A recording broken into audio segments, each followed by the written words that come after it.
On va commencer. Donc moi, je me présente rapidement. Je m'appelle Alexandre Schoen. Je suis co-animateur du livret numérique de la France Insoumise. Donc déjà, je suis très heureux de vous retrouver.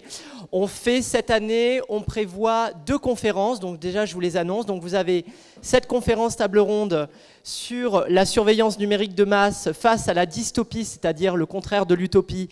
Quels sont les modèles possibles qu'on peut proposer? Donc, je vous présente le panel tout de suite. Et nous avons également demain une deuxième conférence qui aura lieu exactement à la même heure, exactement à la même salle, qui concernera la question de la sobriété numérique, c'est-à-dire un modèle numérique qui soit sobre en énergie, en coût de fabrication, etc., d'un point de vue matériel, etc., qui soit éthique et inclusif. Donc on aura des invités très intéressants. On aura Maxime Efouy-S, qui est membre du Shift Project, donc qui est un think tank qui travaille sur la question de la soutenabilité de la filière numérique. On aura également Salwa Toko, qui sera présente également demain et qui est la présidente du Conseil national du numérique, qui est un conseil qui est fait de membres de la société civile, de membres du secteur associatif, des entreprises et aussi d'un certain nombre de parlementaires, et qui a été fait sous décret présidentiel qui a été créé il y a de ça moins de 10 ans. Vous aurez également en termes d'invités, si je ne me trompe pas, Benoît Grossman, qui est le président de France Digital. Donc c'est un ensemble de start-up, de patrons de start-up, qui sera également là pour parler de ce sujet. Et vous aurez enfin, animé par Victor Abonneau, qui est membre du livret numérique. Et vous aurez Yael Benayoun, qui est membre du Mouton numérique. Donc ça c'est demain. Nous allons commencer tout de suite. Alors, le titre de la conférence est là. Je vous présente très rapidement nos invités. Juste un petit mot sur le livret très vite.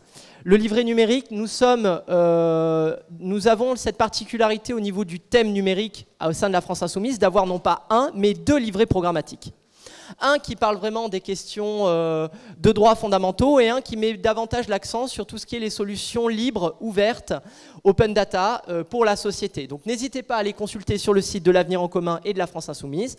Nous sommes actuellement une équipe à peu près de 18 personnes, enfin 10 en termes de noyau dur. On est 40 au total d'inscrits, mais on donne le temps qu'on peut, on est bénévole, on n'est pas payé pour faire ça.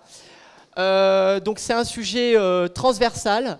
On essaye de le construire dans la mesure du possible avec l'écosystème numérique, les différentes associations, etc. qu'on écoute.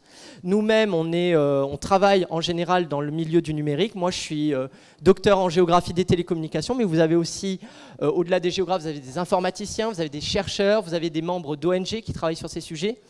On est organisé en 3 pôles. On a un pôle de veille parlementaire à l'Assemblée nationale et au Parlement européen pour surveiller les projets de loi numérique, voir ce que nous, on peut apporter aux députés, aux assistants parlementaires.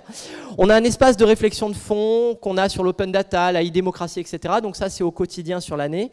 On a également des espaces projets où on travaille par projet sur la formation des élus. Les amphis sont aussi un bloc projet.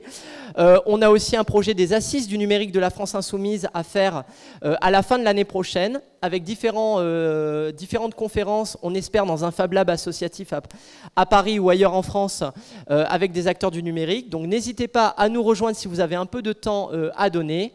Et on a donc les animateurs qui vont avec. Vous avez le contact pour nous contacter, contact@finumérique.fr si vous le souhaitez.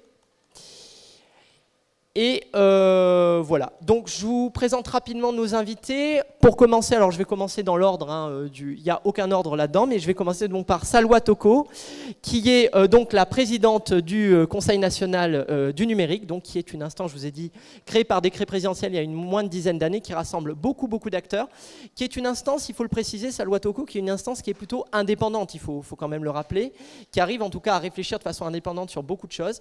Vous avez fait récemment une feuille de route sur la sobriété numérique aussi.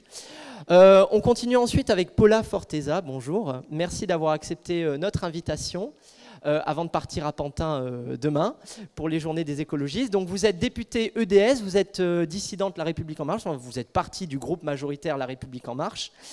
Ça va ? Ok.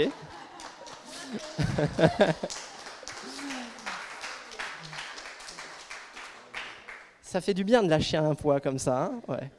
Donc, Paula Forteza, vous travaillez essentiellement sur les thématiques numériques. Il faut quand même le dire clairement. Vous avez travaillé à Etalab avant de devenir député à l'Assemblée nationale. Vous êtes de la circonscription des Français de l'étranger d'Amérique latine. Hein. Voilà. Donc vous avez un parcours vraiment, vous avez été rapporteur de l'application du RGPD en France, donc la réglementation générale de protection des données qui a été votée par l'Union européenne, qui rentre en application en 2018, donc ça fait 2 ans.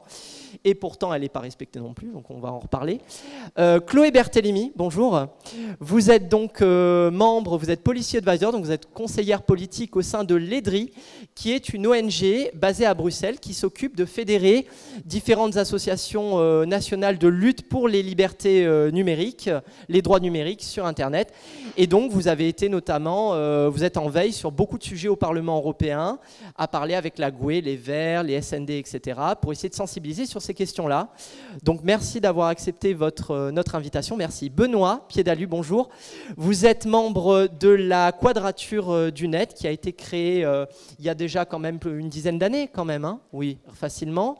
C'était pour la loi Hadopi, non ? Entre autres, voilà. Et donc, qui est l'une des principales ONG en France qui milite pour les libertés fondamentales et qui sensibilise aussi sur les dangers de la surveillance technologique. Donc, merci à vous d'avoir accepté. Et vous êtes également membre de la campagne Technopolis, sur laquelle on va revenir, qui est une campagne très intéressante puisque c'est une campagne qui va souffler sa première bougie et qui sensibilise sur tous les projets de surveillance technologique en milieu urbain. Et vous avez été notamment à la manœuvre pour essayer de ralentir ou en tout cas d'arrêter le projet qui avait de reconnaissance faciale à l'entrée de 2 lycées en région PACA, qui étaient le lycée Ampère et le lycée Les Eucalyptus. Hugo, bonjour. Bonjour. Voilà, personne ne le connaît bien sûr, hein, c'est évident. Donc député La France Insoumise, qui est également notre référent au sein du livret numérique sur toutes les questions numériques et de sécurité. Tu es membre de différentes commissions à l'Assemblée nationale qui parlent de numérique, de démocratie, de sécurité, etc. Donc, merci à toi d'avoir accepté notre invitation. Je commence rapidement, donc, juste pour vous dire l'analyse qu'on a fait, nous, du sujet numérique. En fait, on a décidé d'essayer de structurer la conférence autour de 3 thèmes. Vous allez avoir 2 parties. Une première partie qui va être vraiment centrée sur la question d'abord des constats, des tout premiers constats qu'on va opérer concernant la surveillance. Tout ce qu'on a vu qui existe déjà et ce qui s'est accéléré au moment de la période de confinement Covid, puisque vous avez vu qu'il s'est passé beaucoup de choses sur le thème de la surveillance. L'application Stop Covid. Il y a eu, vous avez vu sur Internet, toutes les vidéos de drones qui présentaient des messages dans les rues de Nice, à Paris, avec le préfet l'allemand, que nous, on aime énormément, vous le savez. Donc, on a essayé de diviser en 3 catégories. Première catégorie, l'enjeu de démocratie. Alors, pourquoi ? Parce que les activités de surveillance de masse permettent, le développement de ces technologies peuvent permettre de contribuer à faire basculer une élection parfois. Ça a été le cas notamment de Donald Trump, ça a été aussi le cas du Brexit. Alors il y a beaucoup de raisons autres qui expliquent ces résultats électoraux, mais vous avez notamment la boîte Cambridge Analytica qui a été drivée par une boîte proche de la NSA qui s'appelle Palantir, qui a aspiré les données de millions de profils Facebook pour essayer de faire un profilage des profils à démarcher pour essayer de faire basculer leur vote, donc les indécis.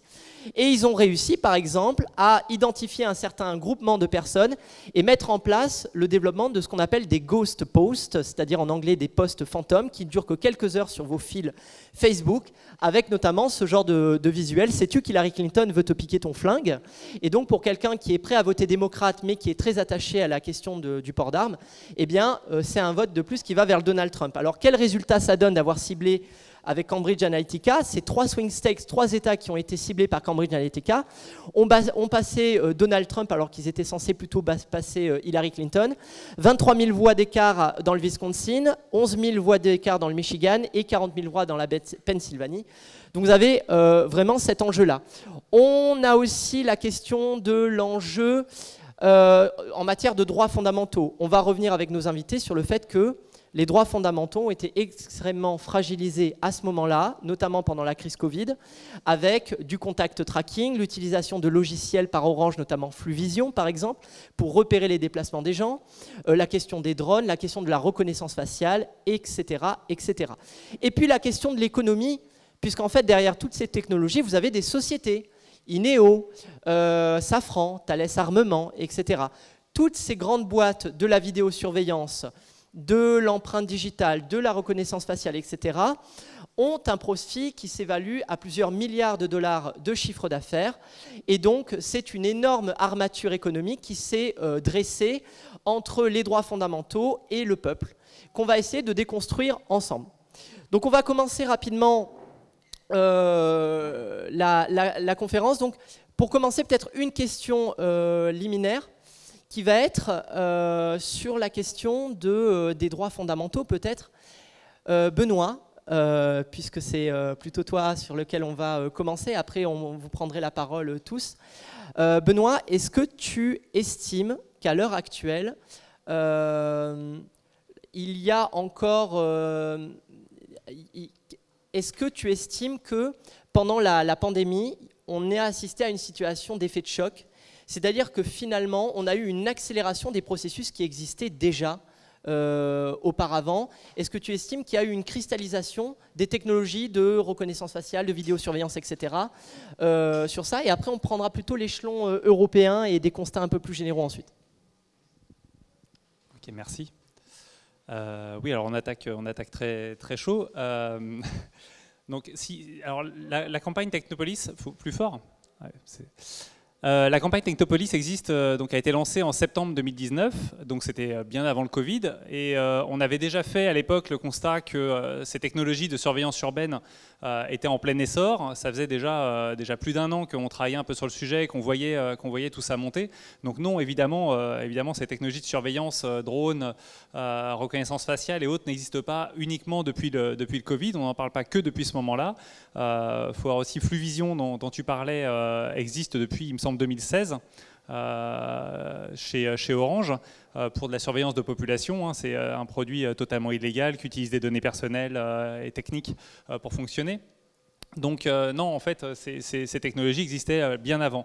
En effet, on peut voir une différence de traitement de ces technologies lors de la crise Covid, puisque ces entreprises qui vendaient ces outils se sont permises finalement d'avancer sur la scène publique et d'ouvrir leur catalogue en proposant des offres gratuites, par exemple, pour les décideurs publics, en leur disant venez tester nos outils, ça va vous permettre de voir ce que vous pouvez faire pour suivre le respect du confinement et des choses comme ça. Donc ça a été une occasion finalement pour les marketeurs de ce type d'entreprise, des entreprises de surveillance technologique, de mettre en avant leurs produits et de rappeler qu'ils existaient. Mais ça n'est pas uniquement à ce moment-là que ça a été créé. Évidemment, il y avait déjà un travail de fond et vraiment une lame de fond de l'arrivée de ces technologies. Et c'est pour ça que la campagne Technopolis existe. Ce constat-là, est-ce qu'il se fait au niveau européen, Chloé Berthelemy? Est-ce qu'au niveau de l'Union européenne et des différents États membres, on se retrouve aussi dans une situation un petit peu critique par rapport à tous ces constats finalement? Oui, tout à fait. En fait, la France n'est pas du tout la seule à être allée, à avoir suivi cette route face à une pandémie, à une situation qu'elle qualifie d'urgente. Évidemment, aucun État membre dans l'Union européenne n'était préparé à faire face à ce genre de situation. Et donc, du coup, il y a une espèce de surenchère à ce qu'on appelle, nous, le techno-solutionnisme, la solution par la technologie.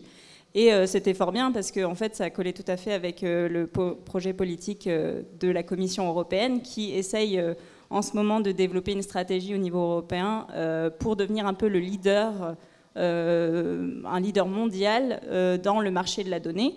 Et donc du coup, c'était vraiment l'occasion, une crise sanitaire, utiliser la technologie, utiliser l'analyse de grandes quantités de données, et notamment des données de localisation des personnes, des populations, pour prouver que l'Union européenne avait en fait des industries prêtes à relever ce défi et être aussi bonnes en fait que ce que faisaient les entreprises américaines sur ce point de vue-là.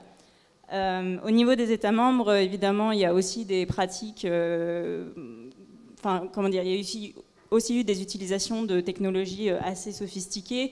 La France n'est pas du tout la seule à avoir vu l'utilisation de drones, par exemple, pour faire respecter les mesures de confinement dans l'espace public. La Grèce également, qui est un des exemples, avait auparavant juste des drones pour la police dans des cas d'accidents, de catastrophes naturelles, etc. Et là, grâce à la pandémie, grâce à la situation d'urgence, on a pu faire sauter toutes les garde-fous, et donc maintenant la police grecque peut utiliser des drones pour faire de la prévention du crime, contrôler la migration illégale aux frontières de la Grèce et maintenir l'ordre de manière générale. Donc du coup, la France en ce point n'est pas du tout ne fait pas cavalier seul sur ce point-là. Il y a le cas polonais aussi qui est très intéressant par rapport aux applications. Notre application à nous, Stop Covid, qui, vous savez, est un échec fondamental puisqu'on a extrêmement peu de téléchargements et très peu de signalements, où il y a eu aussi un certain nombre d'irrégularités dans sa conception, Paula Forteza, qui fait qu'on nous annonçait ça avec Cédrico, le secrétaire au numérique, qui est « allez-y, c'est sûr », etc. Et puis finalement, il y avait des captcha Google, etc. Enfin, il y avait un certain nombre de problèmes dans la façon dont était programmée cette application. Et il y a le cas polonais, du coup, est-ce que tu peux nous parler un petit peu du cas polonais, parce que c'est un cas assez intéressant.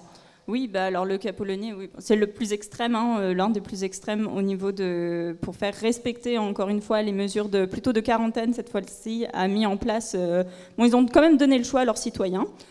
Soit c'était la police venait chez vous pour vérifier que vous y étiez bien, de manière complètement aléatoire et sans que vous le sachiez quand ni comment.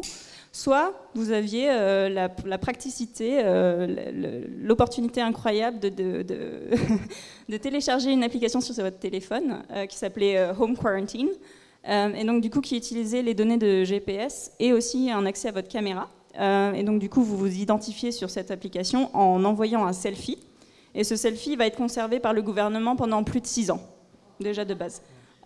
Et donc régulièrement on va vous demander de reprendre une photo de vous-même pour bien vérifier que vous êtes bien chez vous. Donc vous allez devoir reprendre des selfies régulièrement, et les selfies que vous allez envoyer via cette application aux services administratifs du gouvernement polonais qui sont en charge de ça, pour vérifier que c'est bien vous. Donc du coup il y a une reconnaissance faciale qui se fait entre l'image de base que vous avez envoyée et les selfies réguliers que vous envoyez. Et tout ça pour bien vérifier que, au cas où vous êtes infecté, mais c'est même pas sûr, en fait, vous pouvez être juste suspecté d'être infecté du Covid, cette mesure va s'appliquer à vous. Donc c'est l'un des cas les plus extrêmes en Europe, effectivement. Merci Chloé. Alors, sachant que si vous mettez un certain temps à envoyer du coup ce selfie, vous avez la police qui débarque également chez vous. Ce qui est bien si vous n'avez pas d'amis, mais ce qui n'est pas bien si vous voulez préserver vos libertés fondamentales. C'est 20 minutes d'ailleurs, c'est vrai. En fait, au début c'était 30 et c'est passé à 20, il me semble, dans un... Ouais. Salwa Toko, par rapport à tout ça, vous êtes une instance indépendante, vous êtes une instance qui est, où vous êtes bénévoles tous. Vous avez quand même un panel très intéressant. Vous essayez de faire un consensus autour de toutes les prises de position qu'il y a dans vos débats internes au CNUM. Ça ne doit pas être facile. Quelle est votre perception de la surveillance de masse, déjà avant la période du confinement? Et pour vous, qu'est-ce qui s'est passé au moment du confinement? Est-ce qu'il y a eu finalement... Est-ce que ce qui s'est passé était une surprise pour vous? Ou est-ce que finalement c'est le pendant de tout ce qui se passe depuis les années 2000 avec la vidéosurveillance, les révélations qui ont été faites dans l'affaire Snowden autour de la collecte massive de données de la NSA, etc. Est-ce que finalement on est dans une systémique de la vidéosurveillance, ou est-ce que quand même vous avez été un peu surpris par l'ampleur que ça prend au fur et à mesure des années? Merci Alexandre, bonjour, ravi d'être avec vous. Alors oui, juste pour resituer un petit peu le Conseil national du numérique, donc oui, c'est un organe en fait qui a été créé suite à la loi Hadopi en fait, où le gouvernement de l'époque, c'était à l'époque Sarkozy, se rendait compte qu'il ne comprenait pas grand-chose au numérique et que ce serait peut-être bien d'avoir un peu une instance qui réunit plusieurs types de personnalités, à la fois de la société civile, du monde fabuleusement des startups et des académies de recherche, pour comprendre un petit peu mieux ce qui se joue derrière le numérique, quels en sont les enjeux. Et j'ai eu l'honneur de présider cette instance pendant 2 ans. Ça se termine là en ce moment. Et oui, ça a été... c'est un organe en fait effectivement qui est indépendant, qui essaye de travailler sur énormément de sujets, énormément d'enjeux. Tous les rapports et les avis que nous émettons sont en accès libre bien sûr sur le site du Conseil national du numérique. Et nous avons travaillé sur plein de thématiques différentes, en passant de la reconnaissance faciale à l'éducation, l'environnement, la question des travailleurs des plateformes, la santé, évidemment, etc. Et alors, bon, pas spécifiquement sur la question de la surveillance de masse, parce que c'est pas un sujet. Alors, pas que ce n'est pas un sujet qu'on n'a pas vu émerger, mais c'était un sujet qui ne faisait vraiment pas du tout consensus au sein du Conseil. Il était compliqué de pouvoir vraiment tenir en fait vraiment des groupes de travaux.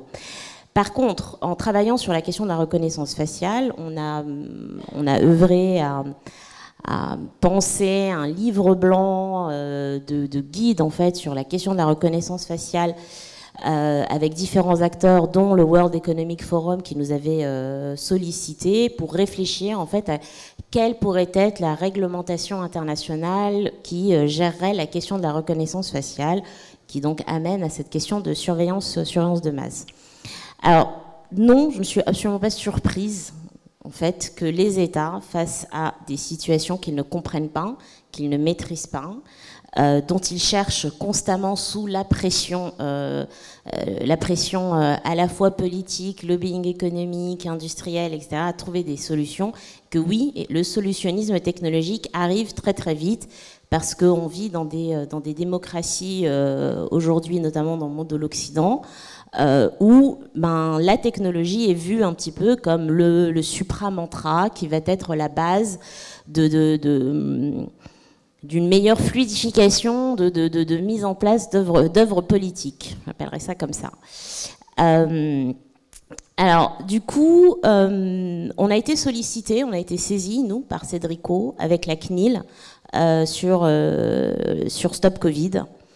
Et ce qu'il faut savoir, c'est que nous, quand on a été saisis, donc on a eu, pour être tout à fait transparente avec vous, et c'est des choses connues, on a eu à peine 2 semaines en fait, pour pouvoir rendre un avis sur oui ou non la mise en place d'une application sur le modèle Corée du Sud, modèle Singapour, qui permettrait d'aider non seulement le corps médical, puisque à l'époque c'était vraiment cette question-là qui était prégnante, le corps médical à gérer la question en fait de l'épidémie, et à voir comment est-ce qu'on pourrait éviter cette saturation qu'on a pu connaître en fait dans le milieu hospitalier, et permettre aux citoyens d'être un petit peu plus un peu plus au fait de sa manière de vivre avec ce virus. Donc j'étais pas très étonnée quand est arrivé en fait quand on commençait les premières réflexions autour de la création de la mise en place en fait de cette application. Là où par contre j'ai été étonnée, c'est que effectivement toute la question des droits, des libertés avait été un petit peu mise de côté, un petit peu beaucoup d'ailleurs, mise de côté, au prétexte en fait de l'urgence sanitaire. Or, de mon expérience, quand on franchit des caps sécuritaires, en règle générale, on ne revient jamais en arrière.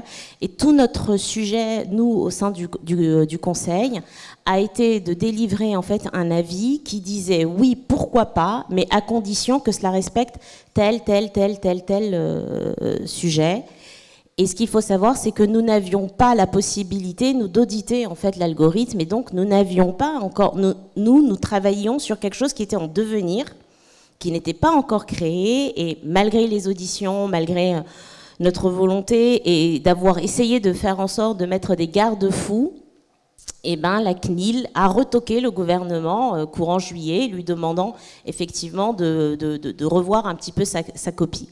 Est-ce que c'est ce qui a fait que Stop Covid ait finalement été une application qui n'ait pas fonctionné à l'échelle, parce que c'était présenté comme, c'était voulu comme un outil d'accompagnement du déconfinement, c'était pas du tout envisagé comme un outil véritablement utilisé pendant le confinement, mais plutôt comment est-ce qu'on accompagne le déconfinement pour ne pas avoir cette idée en fait de deuxième vague qui fait peur à tout le monde, de dire comment est-ce qu'on évite de se retrouver dans la même situation. Mais enfin, si j'ai bien compris, il n'y aura pas vraiment de deuxième vague, et de toute façon, il n'y aura pas de confinement, parce que c'est bien trop dangereux pour la société, ce qui est vrai. Il y a des effets collatéraux négatifs, extrêmement négatifs même, sur le confinement.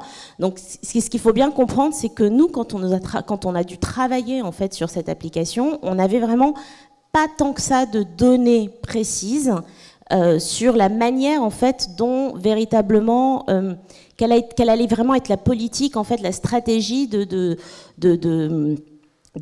délivrance, je dirais, de cette application auprès de la population pour accompagner le déconfinement. Et je pense que c'est le fait d'avoir eu cette mégarde en fait de communication autour de cette application qui fait aussi un petit peu l'échec finalement de l'utilité de Stop Covid, qui je crois n'a fait que 74 cas, il me semble, qui ont été signalés.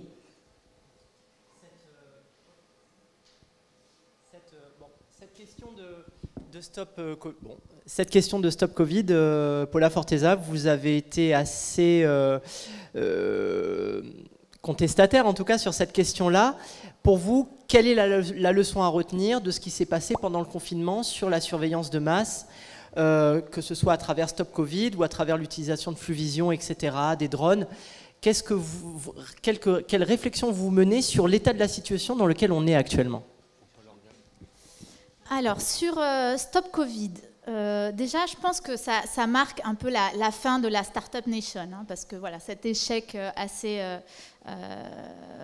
massif, et qui est un échec au niveau international, hein, parce qu'il y a un rapport du MIT qui montre que dans tous les pays où il y a eu des apps qui ont été déployées, elles n'ont pas été utiles, elles n'ont pas été assez téléchargées, et il n'y a pas eu vraiment d'effet sur le confinement, sur la bataille contre le Covid.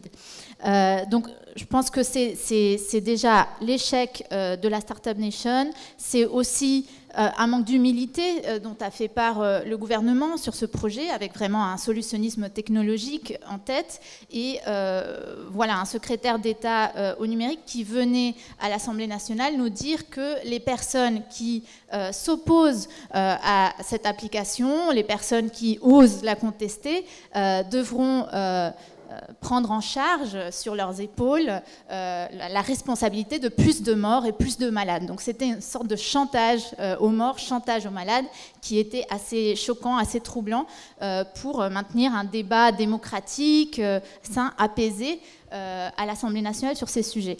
Donc nous, notre combat a été justement de dire sur des questions comme celle-ci,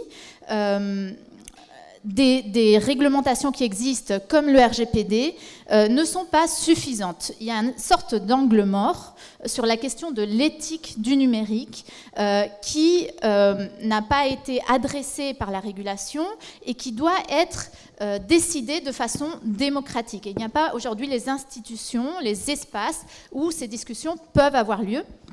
Aujourd'hui, le gouvernement nous disait l'application est RGPD compliant, et on utilisait ça un peu comme un label pour se défausser et pour dire tout va bien, rien à voir, alors que la protection des données personnelles est un des critères qu'il faut voir pour que une application ou une infrastructure, ou etc., soit vertueuse, mais ce n'est pas la seule.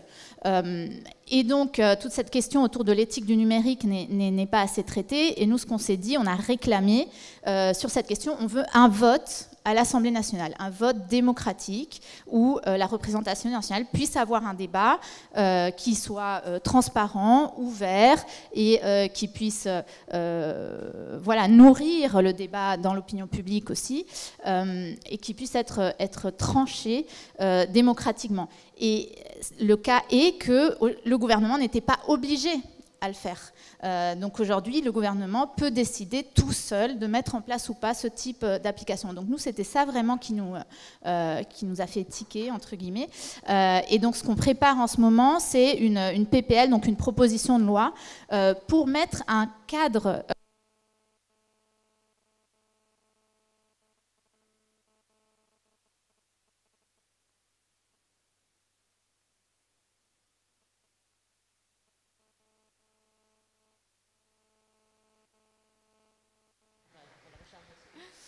Ok.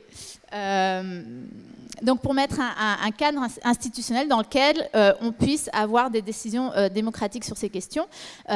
Et donc bon, il y a plusieurs sujets qui ont été traités. Là, il y a la question de Stop Covid évidemment, mais il y a aussi la question de la reconnaissance faciale. Donc c'est pas exactement le même sujet. Sur la reconnaissance faciale, nous on avait demandé un moratoire jusqu'à ce que justement il puisse y avoir un débat de société sur le sujet, un moratoire sur les usages régaliens et sur les usages dans l'espace public, tous les usages d'identification des personnes dans l'espace public à leur insu. Et c'était parce qu'on était en train de vraiment regarder de près ce qui était en train de se passer en Chine, à Hong Kong, les questions liées au crédit social, toutes les dérives qui peuvent venir de la main de ces technologies, par rapport aux manifestations aussi qui avaient lieu à Hong Kong. Et on était assez, pour la petite histoire, assez, disons, impressionnés par aussi toutes les techniques de diversion qui ont émergé entre les manifestants hongkongais. Donc vous connaissez tous peut-être Joshua Wong et tous les, disons les combats qu'il a menés, mais on voyait tout un tas d'outils, de techniques, par exemple de maquillage, de parasols, de vêtements qui en fait faisaient croire à la reconnaissance faciale qu'il y avait plusieurs visages qui étaient présents, et il y avait tout des façons aussi en fait, d'échapper à cette reconnaissance faciale en continuant les manifestations aussi dans les espaces virtuels, à travers des jeux vidéo, par exemple. Et je sais que Hugo est un gamer et qui connaît très bien ces espaces-là. Et donc, en regardant tout ça, on se disait, bon, comment est-ce qu'on peut encadrer cela? Il faut d'abord avoir un moratoire. Il faudrait peut-être qu'on ait une convention citoyenne comme on l'a eu sur l'environnement, mais sur le numérique, pour qu'on puisse, voilà, en termes de société, décider où est-ce qu'on place le curseur entre les libertés et parfois comme on dit, des combats qui sont très légitimes, hein, parce qu'on se dit, on veut lutter contre une crise sanitaire, on veut assurer l'ordre public, on veut lutter contre la fraude fiscale aussi quand le ministère des Finances publiques veut aller chercher les données sur les réseaux sociaux des contribuables, etc. Chaque fois, on affiche vraiment un objectif qui est louable, mais qui du coup vient justifier un usage des technologies qui n'est pas réfléchi, qui n'est pas contesté, qui n'est pas problématisé. Donc voilà, nous ce qu'on veut, c'est créer les espaces de discussion de société, que ce soit à la Convention citoyenne, que ce soit à l'Assemblée nationale, que ce soit en renforçant aussi les régulateurs, les autorités indépendantes, pour que voilà, ces dérives ne puissent pas être mises en place de façon unilatérale et systématique. Vous avez été rapporteur du projet RGPD. Vous estimez qu'il est respecté, le RGPD, en France, ou... Vous qui avez été rapporteur de STECT pour la France, qu'est-ce que vous en pensez, en quelques mots? C'est une question piège. Je pense quand même que ce règlement est une grande avancée. Il a mis en place des principes qui aujourd'hui sont très importants et sur lesquels on peut se raccrocher au niveau du droit, au niveau de la jurisprudence, que ce soit le consentement, que ce soit la portabilité des données. Voilà. Le consentement explicite, par exemple, il est très peu appliqué finalement actuellement. Qu'est-ce que... Oui, donc voilà, les grands principes ont été mis en place. Après, voilà, c'est cas par cas qu'il faut aller regarder et c'est une lutte, une bataille de tous les jours en fait. Et moi j'avais déjà un peu perçu en tant que rapporteur ce risque parce qu'on était très loin, on était dans des grands principes, on était très loin de l'application technique, pratique quand on était en train de voter ce texte, ce qui pour moi est nécessaire parce que le législateur doit faire des lois qui puissent durer et qui doivent être du coup technologiquement neutres. Donc c'était bien de rester à ce niveau-là et au niveau de la gouvernance, de l'institutionnalité et des grands principes.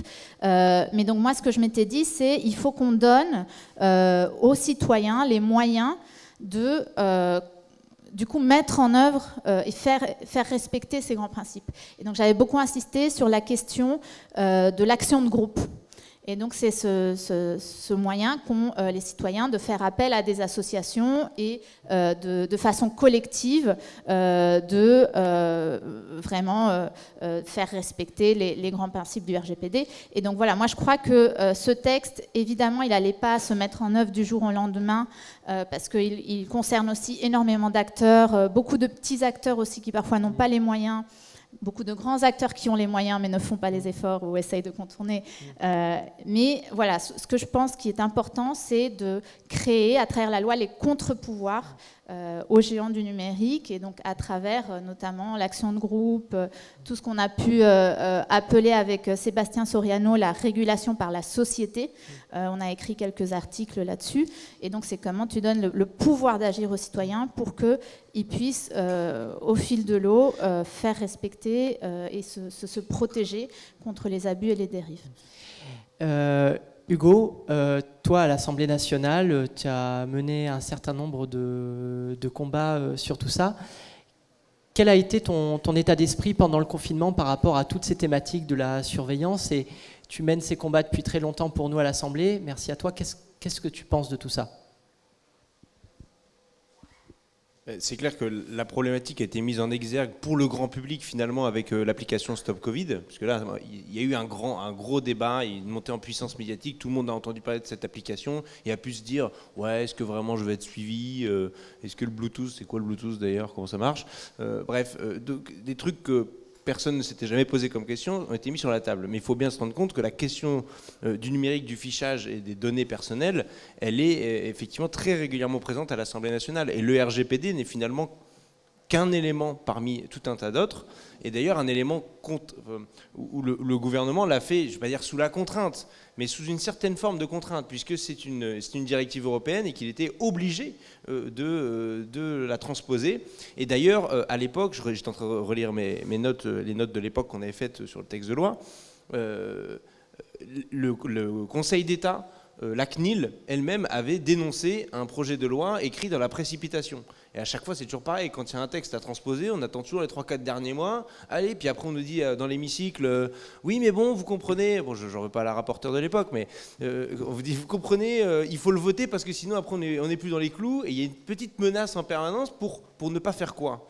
Pour ne pas surtransposer, c'est-à-dire ne pas aller au-delà de la réflexion que nous impose un cadre législatif et réglementaire européen. Bon, on va avoir la même problématique et c'est pour ça qu'on avait pris les devants à l'Assemblée nationale. Je fais juste une petite aparté sur la question des lanceurs d'alerte et de la protection des lanceurs d'alerte. Puisque la transposition doit être faite avant fin 2021 et donc on a fait une proposition de loi l'année dernière en disant bah, allez on y va quoi, on commence à bosser sur le sujet. Alors, vous allez la retoquer mais au moins on se sera pris la tête avant, un an et demi avant, on aura pu revoir les associations du secteur, des lanceurs d'alerte et se forger une opinion et pas juste subir la temporalité qui nous est imposée. Donc déjà ça c'est un premier point. Et puis parce que là, en fait le numérique ça a été pour moi en commission des lois tous les textes qui ont trait au terrorisme. contrer au traitement des données de masse. Le dernier en date, ça a été la prorogation des dates de la loi renseignement de 2013, si je ne dis pas de bêtises, celle-là, et celle suivante de 2015, sur les boîtes noires, c'est-à-dire que des éléments technologiques qu'on met à certains endroits qui captent 100% des données qui transitent par là. Et donc on nous avait fait voter ça encore une fois à la va-vite à l'Assemblée en disant mais croyez-nous sur la bonne foi des services de renseignement. Donc déjà bon bah, vous en savez rien quoi, c'est les services de renseignement, donc bon on nous demande de nous prononcer sur des trucs dont on n'a pas à en connaître, dont on ne peut pas en connaître, et on vous dit si c'est très utile, etc. Heureusement il y avait un rapport confidentiel qui a fuité, donc qui n'était plus vraiment confidentiel. Il y a un article du Monde qui expliquait que ces boîtes noires positionnées, en fait, avaient servi à créer 0 dossier opérationnel de lutte contre le terrorisme. Voilà. Ça ne nous dit pas à quoi ça a pu servir d'autres, mais en tout cas, l'objet initial qui était de lutter contre le terrorisme est à néant. Pareil, tu en as parlé, Paola, sur l'article 57 du projet de loi de finances. Est-ce que vous saviez, par ceux qui ont vraiment regardé à l'époque, qu'on a voté un article dans le dernier projet de loi de finances qui permet à Bercy de collecter 100% des données publiques individuelles des uns et des autres sur les réseaux sociaux et de les conserver pendant 30 jours. Qui est au courant de ça? Levez la main. Oui, c'est pour ça que vous venez à la conférence, vous, de toute façon. Mais quand même une extrême minorité déjà d'un milieu militant qui connaît un peu la situation et qui devrait se dire « Ah non, c'est trop énorme quand même ». Monsieur le député, vous êtes en train de me dire que Bercy peut garder ce que je mets sur Facebook si j'ai mis ma photo et que j'ai pas réglé les paramétrages de sécurité et qu'elle est publique, ils peuvent la garder pendant un mois, mais pour en faire quoi? Ça va jouer en vacances? Enfin, voilà. Et on leur avait dit à l'époque d'ailleurs, mais attendez, c'est pour lutter contre la fraude fiscale que vous faites ça? Donc, mais vous savez que les riches, ils font pas des selfies sur leur yacht comme ça et qu'ils mettent pas ça sur Facebook. Bon, quelques-uns, mais c'est quand même assez extrêmement rare. Il y a des exemples là quand même, parce qu'on m'a sorti des exemples du coup de riches qui faisaient des selfies sur leur yacht et qui mettaient sur Instagram. C'est quand même pas la majorité des gens qu'on a attrapés, quoi.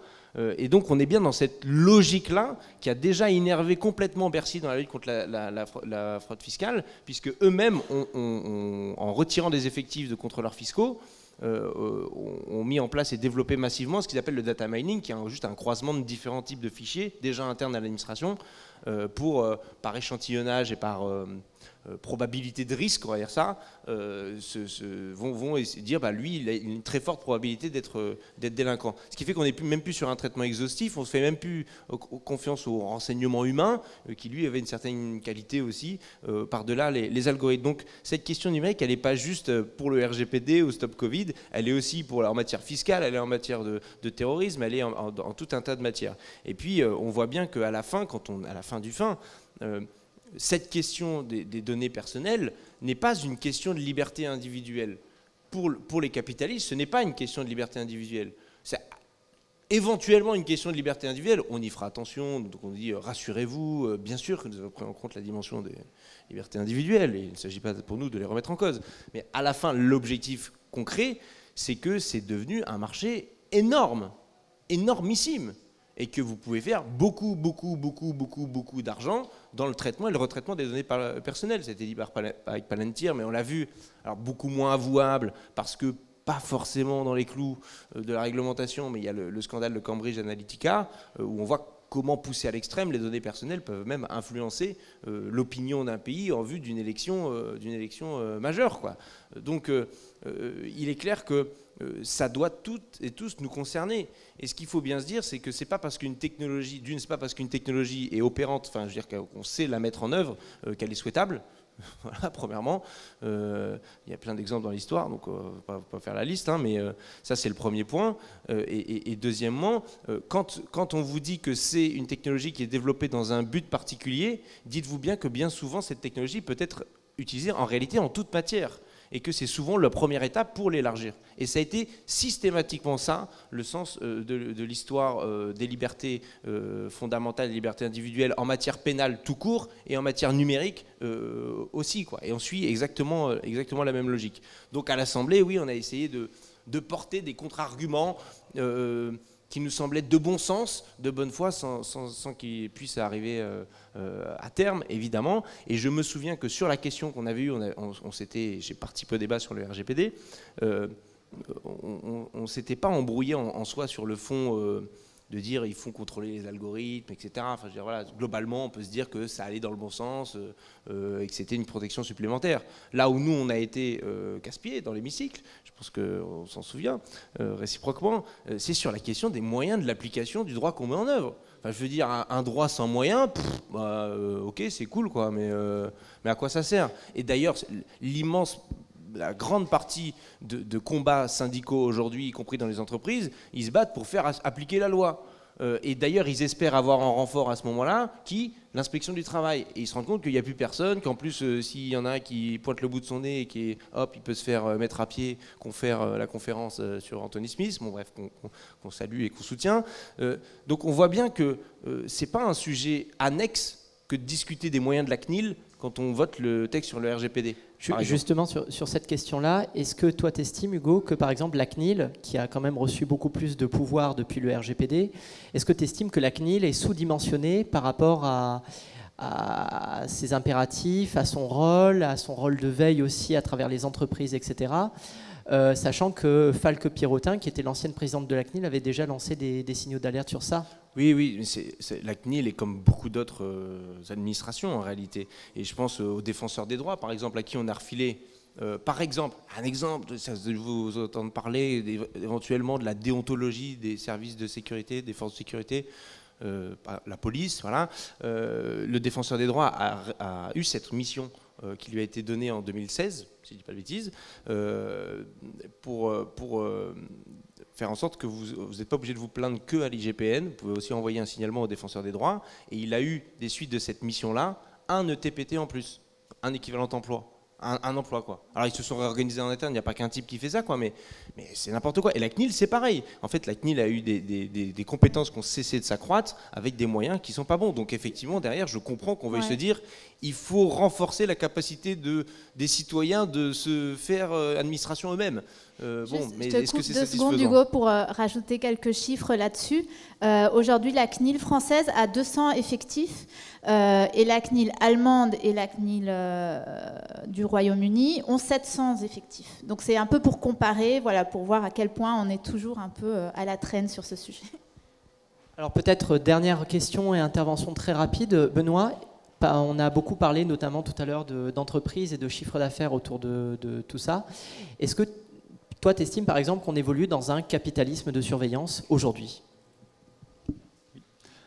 C'est la définition exacte du fonctionnement des entreprises multinationales avec lesquelles traitent la plupart de nos citoyens aujourd'hui au niveau numérique. C'est le fonctionnement de Facebook, le fonctionnement de Google, c'est la surveillance.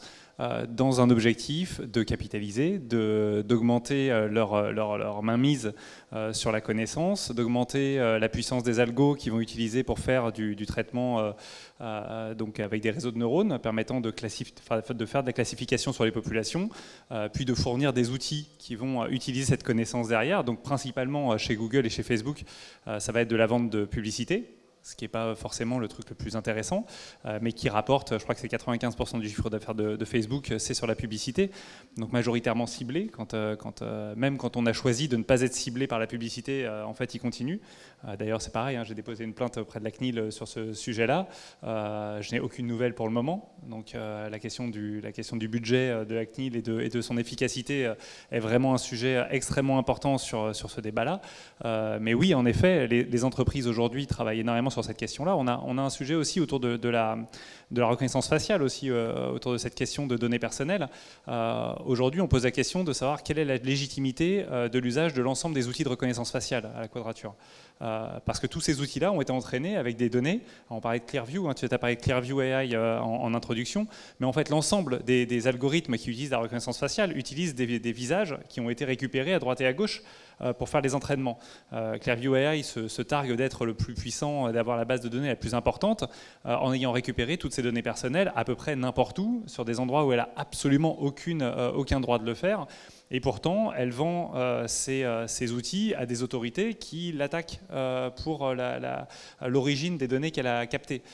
Donc il y a une espèce de dissonance cognitive à ce sujet-là, entre des entreprises qui captent le maximum de données personnelles pour faire des bénéfices monstrueux et qui même l'utilisent contre la démocratie. On disait, quand on parle de Cambridge Analytica, c'est ça, c'est vraiment...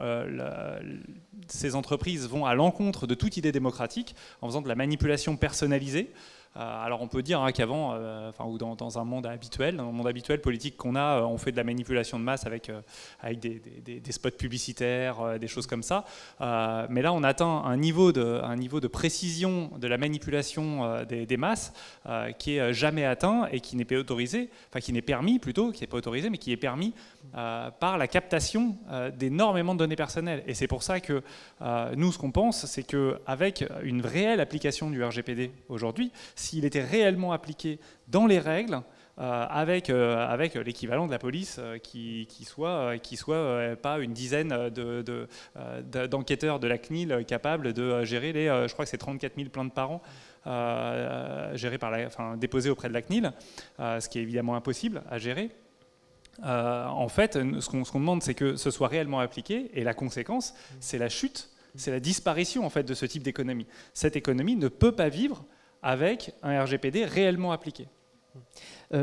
Juste peut-être question et réaction très rapide, Benoît, mais est-ce que le RGPD, finalement, d'une certaine manière, c'est pas un règlement qui légitime aussi l'exploitation mercantile des données personnelles? C'est-à-dire, vous pouvez exploiter les données personnelles dans le cadre d'une entreprise si vous respectez ça et ça. Est-ce que finalement, l'idéal, ce serait pas d'arrêter tout simplement une quelconque exploitation et un quelconque profilage? C'est un peu vrai, ouais. Oui, le RGPD, le principe du RGPD, c'est d'autoriser la circulation des données en échange, en effet, d'un certain nombre de conditions. Et légitimer l'usage de ces données, c'est autoriser finalement qu'elles soient utilisées à des fins qui sont les plus inacceptables. Alors bon, ça on peut dire ça. Ce que disait Paola tout à l'heure sur le fait que ça avait été quand même, on avait posé des bases, on avait posé des principes, c'est aussi très important. Nous, on avait un peu analysé le RGPD quand il était sorti. On en était quand même arrivé à la conclusion que entre 70 et 80% du texte était déjà présent dans les textes avec les règlements français déjà qui avaient été votés en 78 avec la création de la CNIL. Il y avait déjà énormément de choses qui étaient dans la réglementation française et qui en réalité n'étaient pas mises en place, n'étaient pas respectées. Quand les entreprises sont venues pleurer sur les épaules des médias, du gouvernement en 2018 en disant « mais vous êtes en train de nous tuer, on va pas pouvoir survivre au RGPD », en fait nous on était juste scotchés parce qu'on était là « mais ça veut dire que vous ne respectez pas la réglementation depuis 40 ans ». En fait, c'est ça qui se passe. Et donc ça, c'est juste aussi, c'est juste inacceptable.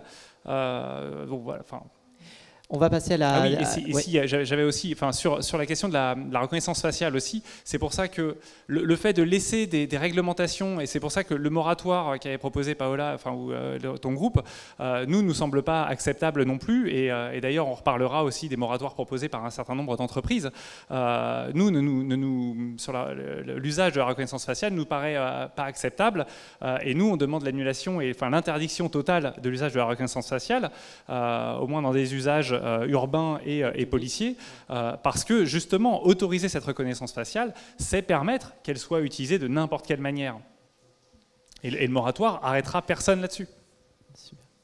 Pardon, si je peux répondre juste là-dessus, parce que voilà, nous aussi on fait de la politique, donc un moratoire c'est juste la façon de dire arrêtons tout de suite, et puis posons des bases et faisons le débat à l'Assemblée nationale qui va avec, passons des textes de loi et faisons des interdictions si nécessaire. Nous, sur cette question, un des sujets qu'on avait voulu mettre en place, j'y travaillais pendant que j'étais rapporteur de la mission Identité numérique, qui m'a été retirée depuis parce que j'ai quitté La République En Marche, mais je travaillais sur cette idée de mettre en place un droit à l'anonymat. Et en fait, de plus en plus, on se rend compte qu'aujourd'hui, dans le passé, quand il n'y avait pas ces technologies qui existaient, on pouvait marcher dans la rue sans que personne, de façon complètement anonyme, et on n'avait pas à dévoiler notre identité si on ne faisait rien contre la loi. C'est-à-dire qu'un policier dans la rue venait nous voir et n'avait le droit de nous demander nos documents d'identité que si on avait fait quelque chose de mauvais aux yeux de la loi. Aujourd'hui, avec ces technologies, si on ne les régule pas, si on n'interdit pas, si on n'est pas assez strict, on pourrait reconnaître les gens à leur insu, partout, en tout temps, et c'est ça qui est vraiment extrêmement dangereux. Et donc nous, on voulait mettre en place un vrai droit à l'anonymat qui, après, pouvait se décliner aussi en ligne, sur le pseudonymat, le droit au pseudonymat, etc. En Allemagne, c'est le cas. Aux États-Unis, c'est le cas. Donc en France, on est assez en retard là-dessus. Et donc c'est cet angle-là, nous, on voulait avoir le temps, c'est pour ça qu'on pose un moratoire, pour travailler sur le cadre juridique. Donc on va dans le même sens, mais on séquence. Tu vois, l'idée de faire un moratoire et de dire on va pouvoir discuter, on va pouvoir mettre en place des règles, en fait, ça permet aux entreprises les plus puissantes, les plus proches des pouvoirs politiques ou les plus puissantes en termes de juridiques, de passer outre, de dépasser ça. Et tu vois, par exemple, le droit à l'anonymat, on a eu un exemple assez marrant à Nice, où donc on va repérer la présence de masques sur le visage des gens qui passent sur la promenade des Anglais, et si tu ne veux pas être surveillé par l'algo, tu fais non de la tête. Tu vois, c'est le genre de réponse que les entreprises vont avoir. Non, mais c'est bon en fait. Alors, comment tu sais d'une caméra à l'autre que sur la précédente, tu avais fait non de la tête? Tu vas faire non de la tête à toutes les caméras que tu rencontres. Ça marche pas en fait. Et ces entreprises vont te répondre non, mais c'est bon, on est RGPD compliant, c'est bon. Sachant que le RGPD fait passer la responsabilité de la légalité de ces algos et de tous ces traitements sur l'entreprise elle-même et non pas d'apporter la preuve qu'ils sont légaux. Il faut aller vérifier, faut qu'il y ait une enquête qui soit menée pour vérifier si vraiment ils sont compliant. Et donc c'est là où c'est un problème. Et d'ailleurs, je rappellerai d'ailleurs que le Conseil national du numérique nous avait aussi proposé d'aller discuter, d'aller travailler sur une législation autour de la reconnaissance faciale, où nous on avait refusé d'y aller parce que c'est clairement le genre de cas où on dit c'est beaucoup trop dangereux, ce sont des technologies beaucoup trop dangereuses, elles ne peuvent pas être encadrées, on se retrouvera forcément avec des entreprises ou la manière dont la loi va être écrite qui va être comme le RGPD avec des entreprises qui arrivent et qui disent non mais c'est l'intérêt légitime. Donc j'ai l'intérêt légitime de conserver vos données. Mais juste sur la question de la reconnaissance faciale, ce qu'il faut aussi que les gens arrivent à intégrer, c'est que c'est aussi un exemple typique de surenchère technologique. C'est-à-dire on avait d'abord la caméra basse définition, puis la caméra haute définition, la caméra rotative, la caméra infrarouge, etc. Et donc avec le temps, comme le grammage de l'image s'améliore, on peut implémenter des technologies de reconnaissance faciale. Et ce qu'il faut bien comprendre, c'est pourquoi est-ce qu'on a appliqué de préférence la reconnaissance faciale plutôt que par exemple l'empreinte digitale ou l'empreinte rétinienne, etc. Pour une raison particulière. C'est que l'empreinte de votre visage est un signal que vous envoyez tout le temps, sans votre consentement.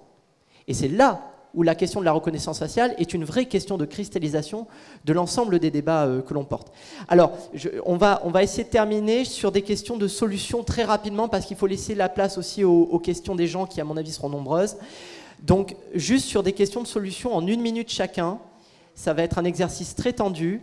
Quelles sont les pistes de solutions que vous pouvez avancer? Je vais d'abord me tourner vers Salwa Toko, qui, pour elle aussi, une des réponses, c'est la question éducative, c'est d'éduquer les gens. Et juste avant, comme ça, je lâche le micro et je vous lâche 1 minute chacun. Comme ça, je le dis. Benoît, il me semble aussi que IBM est devenue une société respectable depuis quelques jours, puisqu'elle veut un moratoire sur la reconnaissance faciale. C'est bien ça, non? On va y revenir et tu vas donner tes solutions en même temps. Pas tout de suite? Bon, d'accord, ok. Non, mais pour conclure, si on peut conclure, sur la reconnaissance faciale, une des raisons pour lesquelles nous on avait accepté au CNUM de travailler, c'est aussi parce que c'est un peu le jeu, on est sollicité, donc le jeu c'est aussi d'y aller et de travailler. Et pour la petite histoire, la temporalité qui nous était imposée par les différents acteurs en fait, qui étaient réunis sur ce sujet ne nous convenait pas. Donc nous nous sommes retirés au final de ce groupe de travail, à mon plus grand désarroi, parce que pour moi, il était important et intéressant de pouvoir véritablement être en capacité d'aller interroger, oui, ADP, qu'est-ce que vous voulez vraiment faire avec la reconnaissance faciale, la SNCF, qui étaient des acteurs, en fait, les acteurs économiques qui s'étaient investis dans cette réflexion à la demande du World Economic Forum. Après, d'un point de vue tout à fait personnel, puisque du coup le CNU n'a pas posé d'avis, donc je ne peux pas parler pour l'ensemble du Conseil, mais d'un point de vue personnel, moi, en tant que personne, donc femme dite issue de la diversité, donc noire de peau, ce sont des systèmes qui ne marchent pas sur moi. Et je me suis fait, j'en ai été en fait victime à l'aéroport de Paris avec Paraf, par exemple. Donc, de toutes les manières, la question que, de manière générale, en fait, que moi je me pose, et ça va m'amener à la question de la solution, c'est pourquoi ne sommes-nous plus capables aujourd'hui, en tant que société, en tant que citoyens, de demander et d'exiger quelles sont les finalités véritables en fait, de ces technologies qui sont proposées, qui sont testées, qui sont utilisées dans et qu'on nous permet en fait d'utiliser ou qu'on nous permet d'utiliser au quotidien. Sur la question, par exemple, de l'empreinte, juste par rapport à une technologie, l'empreinte digitale, si vous pouvez acheter sur Amazon aujourd'hui un système qui n'est pas plus de 30 ou 40 euros, un système que vous installez en fait à côté de votre sonnette et qui vous permettra de pouvoir en fait de donner la possibilité de donner accès à votre logement aux personnes, votre personne par exemple d'entretien avec leur empreinte digitale. Donc vous pouvez le faire. Donc en vrai, de base en soi, c'est totalement illégal. C'est vendu. C'est vendu. Donc pour moi, en fait, une des meilleures solutions, une des premières solutions, c'est que nous exigions en tant que citoyens, et ça aussi c'est un des champs sur lesquels j'ai essayé d'œuvrer au sein du Conseil national du numérique, c'est comment est-ce qu'on fait monter en compétences les capacités de compréhension et d'éducation de la population sur ces outils. Tout simplement comme on l'a fait quand la voiture est apparue. La voiture est arrivée, super outil, super moyen de circulation, sauf qu'à un moment donné, si on ne sait pas s'en servir, on tue des gens. Donc on instaure un permis. Donc on demande aux gens de venir suivre une formation pour comprendre comment fonctionne l'outil qu'ils vont avoir entre les mains. Qui se ferait dans le cadre de la scolarité, par exemple. Qui serait dans le cadre de la scolarité, qui pourrait être dans le cadre aussi de plein d'autres systèmes. Mais avant tout et d'abord, de toutes les façons, dans le cadre de la scolarité, parce que l'enjeu aujourd'hui, en vrai, je vais vous le dire, l'enjeu, c'est pas nous aujourd'hui. Nous, ça y est, c'est fini, c'est mort, c'est trop tard. On va discuter de ces sujets-là pendant les 15, 20, 30 prochaines années sans jamais véritablement trouver de solution. Le problème, c'est la génération qui arrive, qui, elle, doit être éduquée, qui, elle, doit être informée, qui, elle, doit comprendre ce qu'elle a entre les mains, dans quel futur elle va vouloir évoluer et qu'est-ce qu'elle voudra comme futur, technologique ou non, écologique ou non, dans lequel elle souhaitera évoluer. Et c'est à nous, responsables adultes, de pouvoir leur donner les capacités de se former, de pouvoir comprendre, peut-être même d'inventer, de trouver de nouvelles solutions. Et ça, c'est un de mes premiers regrets. Vous êtes tous plutôt ici présents, et j'en suis ravie, plutôt informés. J'aurais préféré avoir des personnes qui ne sont absolument pas informées, qui viennent à ce type de conférence.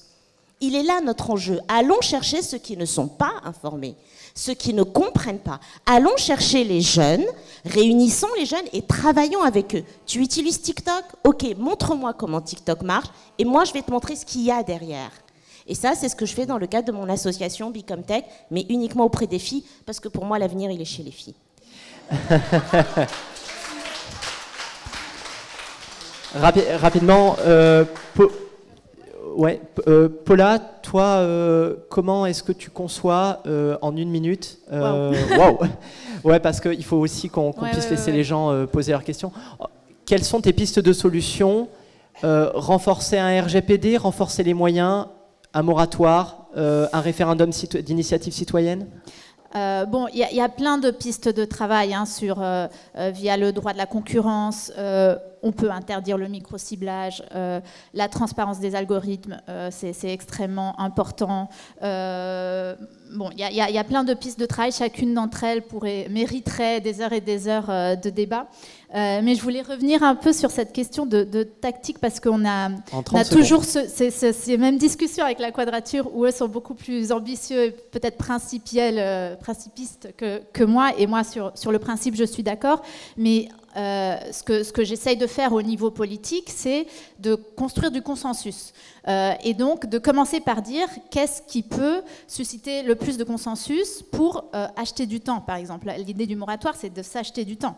Aujourd'hui, on ne pourra pas interdire la reconnaissance faciale du jour au lendemain. Tu n'auras jamais une majorité pour décider ça. Aujourd'hui, c'est impossible.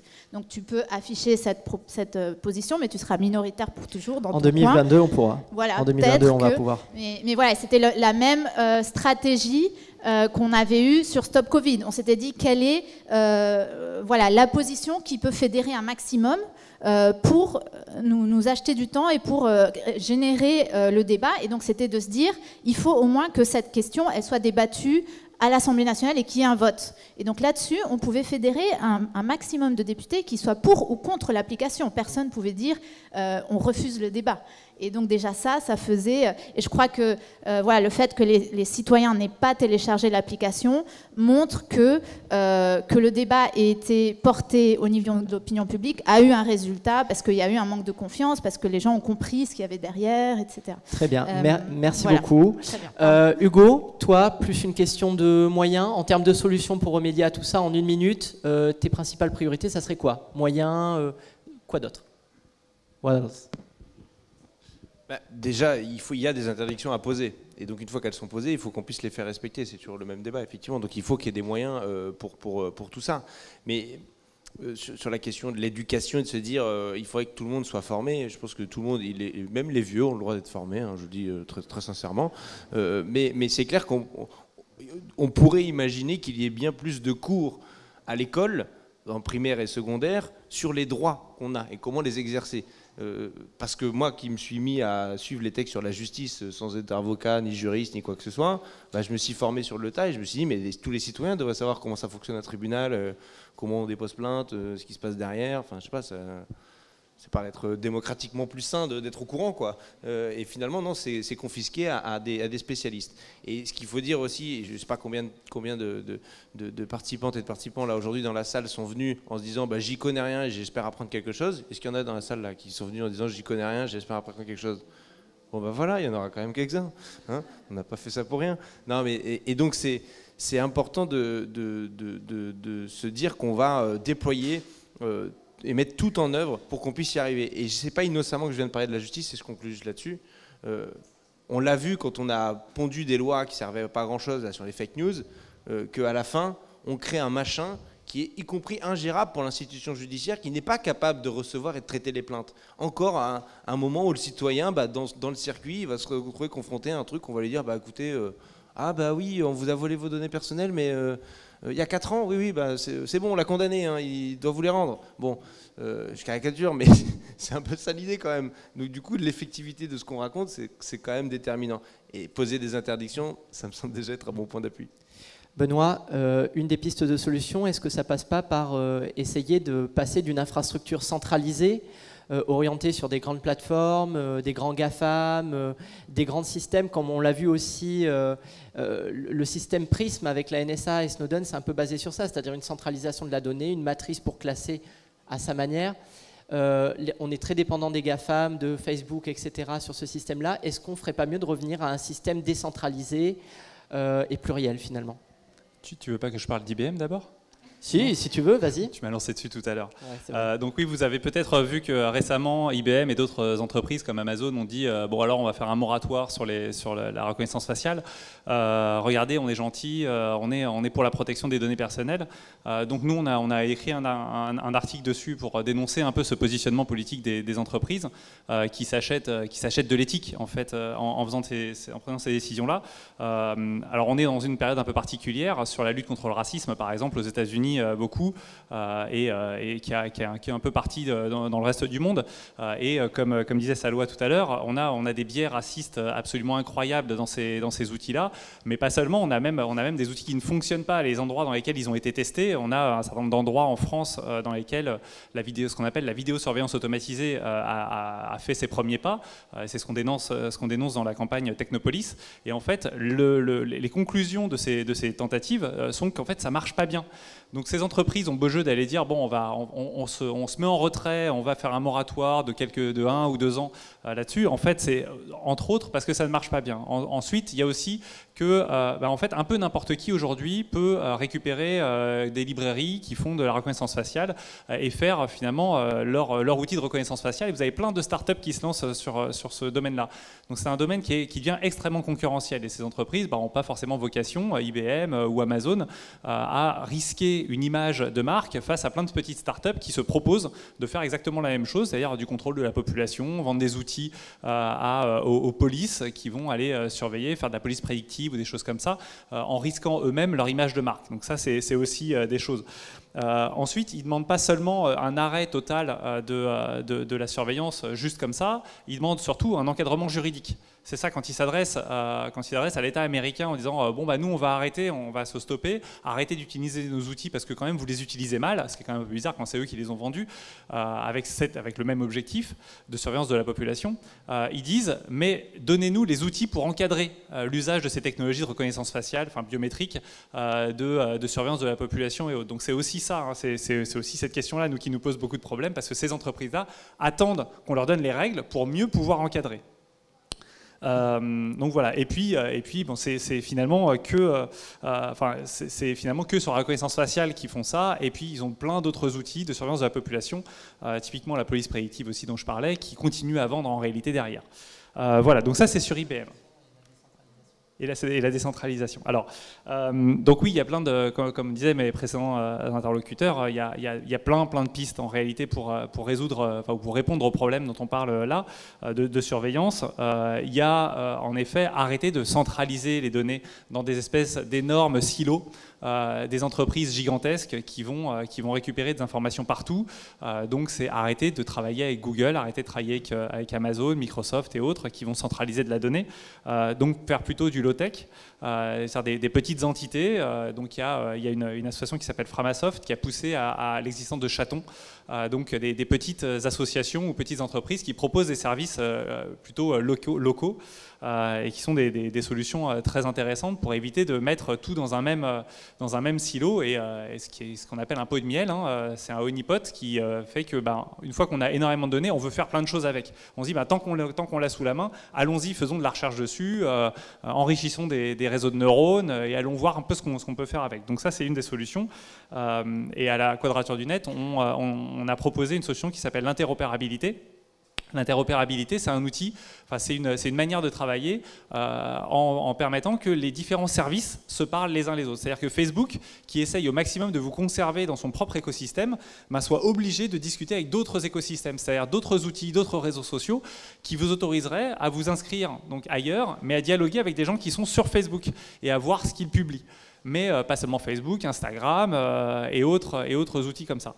Donc ça, c'est quelque chose qu'on pousse et qui permettrait aux gens de sortir de ces silos, d'extraire leurs données et de pouvoir travailler avec des plus petites structures et donc d'éviter comme ça de mettre leurs données. Facebook a moins d'intérêt dans ce système-là que dans un système centralisé, c'est-à-dire qu'aux yeux des gens, comme je suis plus obligé d'être sur Facebook. C'est micro parce qu'il y a des gens qui... Du coup, comme je suis plus obligé d'être sur Facebook, que je suis plus captif de Facebook, Facebook a beaucoup moins d'intérêt pour moi et j'affaiblis Facebook en ce sens-là. C'est ça que tu veux dire? C'est ça.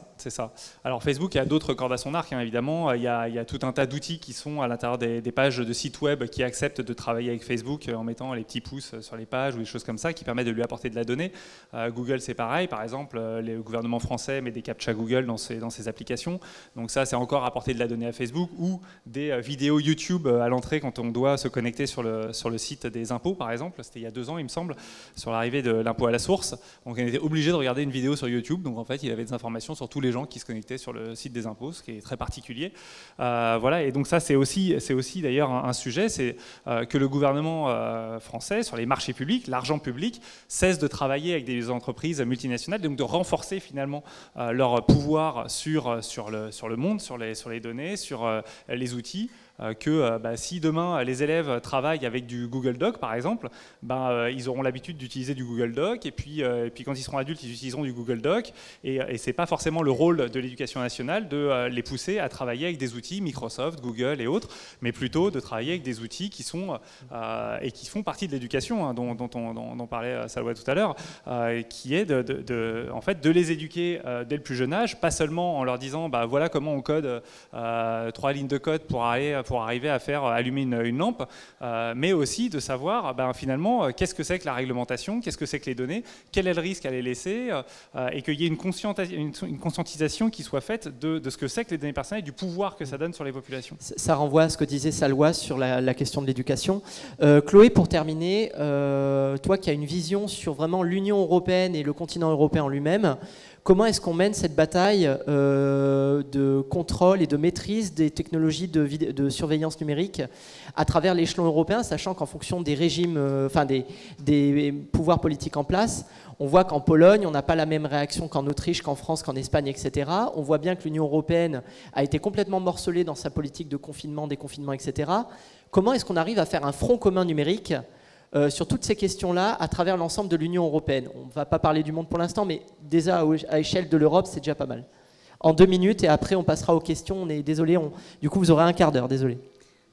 Alors du coup, j'essaye de faire vite comme je suis la dernière. Mais oui, les solutions, moi, ça me fait un peu penser à ma liste de vœux pour Noël. Donc voilà, je vais vous faire toutes les choses que nous, on aimerait bien voir. Mais en gros, interdiction de toutes les technologies de surveillance qui se reposent sur la collecte de données biométriques. Donc ça concerne votre visage, ça concerne votre iris, tout ce qui en fait peut se récupérer dans l'espace public, surtout dans le cas de l'espace public. Donc ça peut être aussi votre démarche, on n'en a pas parlé, mais les technologies sont aussi capables de reconnaître votre démarche qui est singulière, etc. Donc ça serait bien que ça soit interdit le plus vite possible, et la Commission a tout à fait la possibilité de le faire, parce qu'en ce moment elle prépare un projet de loi sur l'intelligence artificielle, et donc on commence à réfléchir à mais dans quelle instance en fait l'intelligence artificielle en fait c'est ok, et dans quelle instance c'est pas ok, etc. Et donc du coup on pourrait peut-être faire une liste rouge de on n'en veut vraiment pas du tout. Et donc on se dit genre déjà l'approche est un peu bizarre, donc on la critique de base, mais au moins si on a la possibilité d'insérer ici tout ce qui est reconnaissance faciale, etc., ce serait déjà très bien. Et ensuite mes collègues ils ont déjà beaucoup parlé de le problème, quand on utilise des algorithmes et des systèmes algorithmiques de tout genre, c'est qu'il y a des problèmes, il y a des faux positifs, il y a des faux négatifs, il y a énormément de biais et de stéréotypes en fait, qui sont reproduits par ces systèmes, parce que les données sur lesquelles ces systèmes sont entraînés contiennent déjà des stéréotypes contre certaines catégories de population. Et donc c'est intéressant en fait de se poser la question de, en fait on veut pas juste que les systèmes deviennent meilleurs, on veut pas juste que les entreprises soient attendez, on va régler le problème de la reconnaissance faciale avec la reconnaissance des personnes noires ou racisées. On va entraîner davantage notre algorithme et on va utiliser des gens noirs pour les entraîner. Non, on veut pas ça du tout. Nous, ce qu'on veut, c'est genre plutôt questionner les rapports de pouvoir qu'il y a derrière. Parce qu'à chaque fois qu'on parle de déploiement des technologies, il y a des rapports de pouvoir derrière, soit entre gouvernement et population, ou entreprise et population.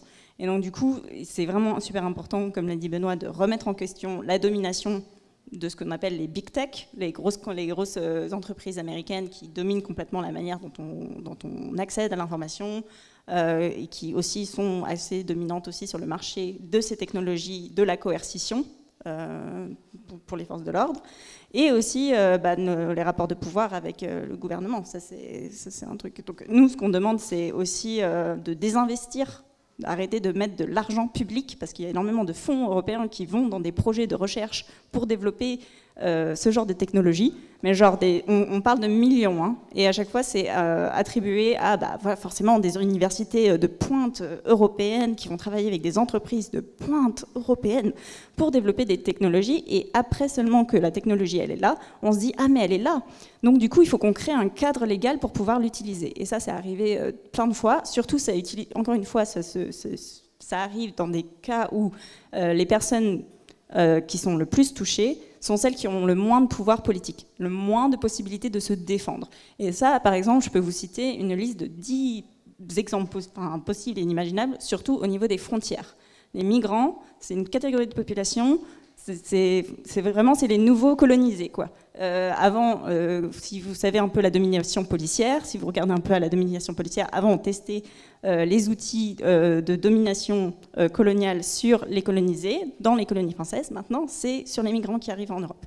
Et ça, c'est organisé au niveau de l'Union européenne. Il y a des projets qui sont fondés pour essayer de détecter la migration illégale sur les frontières, etc., en Grèce, en Italie, etc. Donc ça, c'est quelque chose qu'on aimerait avoir. Et puis peut-être un dernier point, parce qu'il faut quand même dénoncer un peu l'hypocrisie de tout, l'hymne européen, etc. Donc nous, on a un vieux continent, on est sur les droits fondamentaux, etc.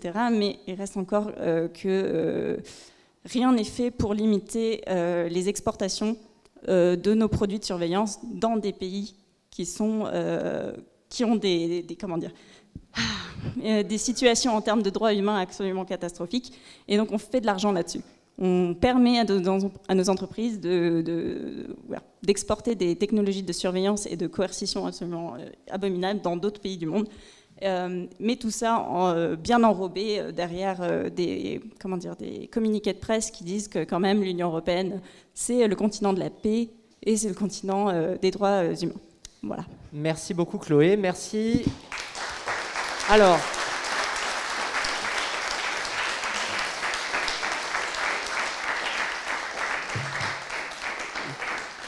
il nous reste malheureusement très peu de temps, donc on se tiendra à votre disposition dehors si vous voulez poser des questions en respectant les gestes barrières. Là, il nous reste un petit quart d'heure, je vais faire homme-femme pour ceux qui ont des questions. Et s'il vous plaît, pour essayer de poser le plus de questions possible, être très concis, très court s'il vous plaît. Vraiment, aller directement au but. Alors, on a des messieurs, ça manque de filles là quand même. Il va falloir les filles se... Oui, où ça? Ah, alors on va commencer par Jeanne. Ah non, je ne te connais pas, Jeanne. Bonjour, moi je me pose des questions sur la qualité des services numériques et sur le fait que Framasoft c'est super, mais c'est quand même beaucoup moins pratique que d'autres logiciels. Et donc, est-ce que la solution ce serait des services publics de type Framasoft pour qu'il y ait la qualité, que les gens ne se tournent pas vers des produits privés qui mettent les moyens pour qu'il y ait de la qualité, au lieu de se reposer sur des hackers de très bonne volonté mais qui n'ont pas les moyens de développer des services de si bonne qualité. Voilà. Ok, donc la question de la grandeur, la montée en échelle des solutions. Monsieur là-bas. Oui, on va faire court. Oui, je voulais juste d'ailleurs saluer Paula qui a l'air, en tant que rapporteur, de bien mieux connaître ces dossiers que pas mal de ses collègues rapporteurs, à La République En Marche. Donc, ma question, c'était que j'ai vu passer, me semble-t-il, 2 appels d'offres du ministère de l'Intérieur dans le cadre des JO de 2024, de surveillance de masse et de surveillance de savoir qui rencontre qui. Alors c'était pour le terrorisme évidemment et c'était pour la gestion des foules. Mais donc venant du ministère de l'Intérieur et vu les sujets, je suppose que c'est complètement, ça va être complètement secret et éventuellement complètement par-dessus les lois. Donc je ne sais pas si vous avez une opinion là-dessus. Merci. Une femme? Oui. Moi, c'est plus une question pour savoir ce qu'on peut faire personnellement par rapport à ces problèmes-là, parce que on voit qu'il y a un peu un vide judiciaire, on ne peut pas vraiment aller porter plainte. Et par exemple, moi, pendant le confinement, je me suis bien ennuyée, donc j'ai demandé à Facebook de m'envoyer les données, qu'est-ce qu'ils traitaient comme données, puisque c'est autorisé par le RGPD, et j'ai rien eu. Et là, on est dans une impasse, ils nous renvoient pas ce qu'on peut faire. Et par exemple, même là, pour les événements ici, pour ces bergers, tout passe par Facebook, donc on est un peu dans une impasse où on nous dit que c'est pas bien, mais d'un côté, c'est des outils qui sont super utiles et on n'a pas d'autres moyens personnellement pour agir. Merci, on va prendre une quatrième et dernière pour avoir des réponses de nos invités. Ouais, moi, c'est juste pour dire, parce qu'on arrive à un stade où on a suffisamment d'objets technologiques, mais l'État veut en produire encore plus. Est-ce qu'il reste des objets technologiques qui pourraient vraiment nous être utiles? Ou est-ce que vous pensez que vraiment on arrête totalement la recherche technologique? Allez, on s'en fait une toute dernière. Ok.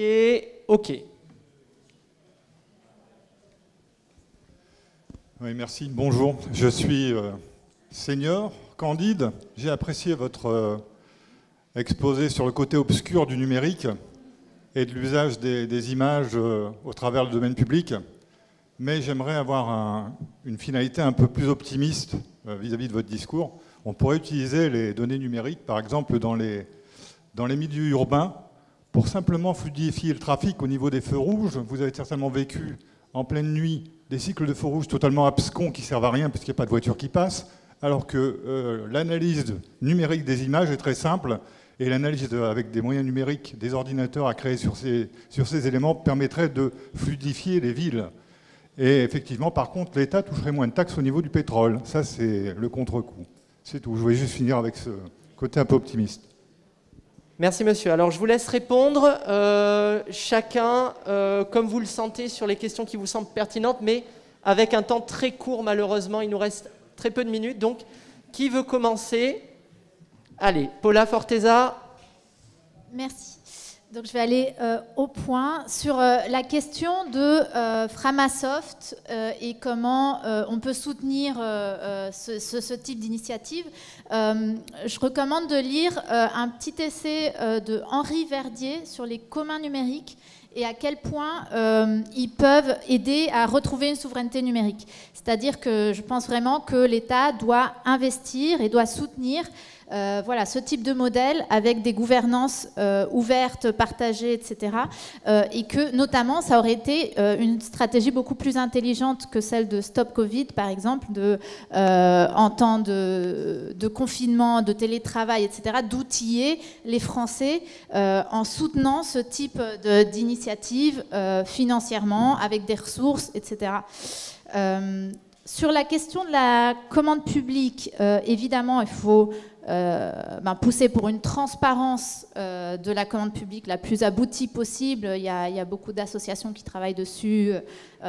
Et c'est notamment ce qui s'est passé avec le Health Data Hub et Microsoft. Je me demande encore pourquoi on appelle ça Health Data Hub en anglais. C'est un peu le... Voilà, c'est la... Voilà, c'est encore une question de la Startup Nation. C'est comme si, par design, on s'était voué à être offert à Microsoft, quoi. Déjà, dès le début, voilà, c'était en anglais. Le vrai nom, initialement, c'est SNDS, oui. C'est le Système National des Données de Santé. Ça fait oui, un oui. peu plus français, mais il a fallu le changer parce que ça faisait plus Startup Nation. Voilà, c'était pas assez... Sur la question de la portabilité des données et donc de pouvoir récupérer les données de Facebook, moi, j'ai fait l'exercice le jour où le RGPD a été mis en place et j'ai été tellement effrayée que j'ai fermé mon compte, en fait. Et depuis, je n'ai pas de compte Facebook, j'en ai pas besoin, tout va bien dans ma vie. Je le regrette juste le jour de mon anniversaire parce que du coup, j'ai beaucoup moins de personnes qui me saluent. Mais on peut vivre sans Facebook, voilà, il y a vraiment aucun souci. Et il y a vraiment des... C'est un petit bouton qu'il faut appuyer pour récupérer toutes ces données. Donc, il faut juste le trouver dans l'interface.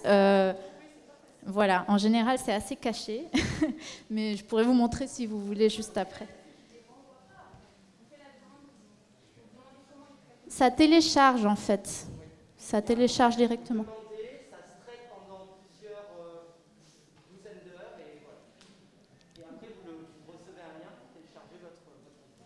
Et dernier, sur la question de l'optimisme, oui, c'est aussi notamment, par exemple, sur l'époque Stop Covid, on a vu aussi beaucoup d'usage du numérique très vertueux. Et moi, j'aurais aimé que le gouvernement soutienne beaucoup plus ces usages du numérique que voilà, des applications un peu solutionnistes, des applications miracles. On a vu, par exemple, des associations qui ont utilisé les imprimantes 3D pour construire des respirateurs, par exemple. On a vu plein de plateformes mettre en lien les citoyens pour s'entraider pendant la période. On a vu le numérique qui a servi pour le télétravail, pour rester en contact avec sa famille, etc. Moi, je crois vraiment qu'il y a des usages du numérique très positifs, et c'est vrai qu'on s'enferme dans un discours un peu anxiogène lié au numérique et qu'il faut faire attention à ça. Je suis d'accord avec vous. Oui, alors ça va être difficile de répondre à tous les sujets. Sur les questions des logiciels libres qui ne sont pas jolis et moins utilisables que les Google Docs, alors évidemment, hein, on peut être d'accord, hein, parce que oui, c'est plus joli. Alors ils ont beaucoup plus de gens, ils ont beaucoup plus de budget, donc n'hésitez pas à donner à Framasoft pour aller développer les logiciels libres. Et puis il y a tous les autres logiciels libres qui sont intéressants. Vous avez beaucoup de projets aussi qui font déjà énormément d'efforts là-dessus. Moi, je sais que j'utilise un outil qui s'appelle Nextcloud, dans lequel il y a un éditeur de texte en ligne qui s'appelle OnlyOffice et qui fait vraiment la même chose. C'est des outils libres. Vous avez des fournisseurs. Alors évidemment, là, il faut payer parce que oui, il faut stocker vos données quelque part. Et puis il y a une association ou une entreprise qui le fait. Mais après, il faut se rappeler que tout ça, ça a un prix et que Facebook, il le paye d'une certaine manière. Et en réalité, ça a un vrai coût. Donc, il récupère vos données, il capte les données de tout le monde et ça lui donne du pouvoir. Donc, à un moment, il faut transférer ça sur des choses qui sont plus proches. Donc, n'hésitez pas à donner, à participer même à des traductions, à du design, pour améliorer le design, pour expliquer pourquoi vous ne comprenez pas les outils. Voilà, c'est aussi un système vertueux qui peut s'établir si tout le monde y participe. Les JO 2024, au sein de la campagne Technopolis, on a un peu travaillé sur cette question-là. N'hésitez pas à vous inscrire sur le forum de Technopolis, à participer, à amener des informations si vous arrivez à en avoir. Les JO 2024, ça va être absolument monstrueux en termes de surveillance. La volonté aujourd'hui, c'est d'utiliser l'ensemble des gens qui vont venir sur les zones des JO comme cobayes aux technologies. Exactement ce que fait la RATP, s'il y en a qui sont parisiens. La RATP dans le métro parisien utilise la station Châtelet comme zone de test de tout un tas de technologies. Et donc utilise ces voyageurs comme cobayes. Je sais pas, je crois qu'on n'a pas d'informations sur les bases légales parce que en fait c'est absolument surprenant ce qu'elle fait avec ça. Et c'est exactement ce qui est prévu sur les JO 2024, tout un tas de technos et de projets de recherche même qui sont proposés. Avec des budgets de plusieurs millions à la clé. Donc ça, c'est quelque chose sur lequel il va falloir revenir. Éventuellement, on verra si on attaque ou pas, si on a les moyens, si on a suffisamment d'informations là-dessus. Donc si vous travaillez pour le ministère de l'Intérieur, n'hésitez pas. On a une plateforme de leak pour faire fuiter des documents. Ensuite, sur la question des feux rouges et de l'usage et des données sur les feux rouges, alors en fait, vraiment à l'origine de la Smart City, de la Technopolis plutôt, à l'origine de la Technopolis, ce sur quoi on travaille dans cette campagne, c'est la Smart City.